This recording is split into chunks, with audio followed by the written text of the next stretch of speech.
Hello, welcome back guys to Amalia Projects here. Today in this video I'm going to show you a tutorial how to enable dark mode in LinkedIn on Android. But before it, I hope you guys click subscribe and the bells button to support the channel. And yeah, now without any further ado, let's get started to the video. Well guys, first thing first here, of course you just have to make sure that your phone is already connected to the internet by Wi-Fi or by mobile data. And after here, of course you just have to open your LinkedIn applications.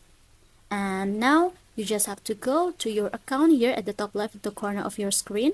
Just go ahead and tap on it. After, at the bottom, we'll see the settings options. Just go ahead. And then in the settings page, we'll see here the option which is account preferences at the first option. Just go ahead. And after here at this page, we'll see here the dark mode. If you want to turn it on or if you want to enable it, you just have to go ahead and tap on it.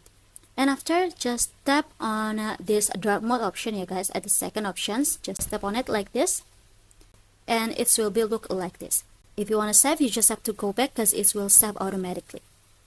So yeah, I think it's enough. Thank you for watching this video. Don't forget to leave your like and comments below, and I'll see you soon on the next one. Goodbye.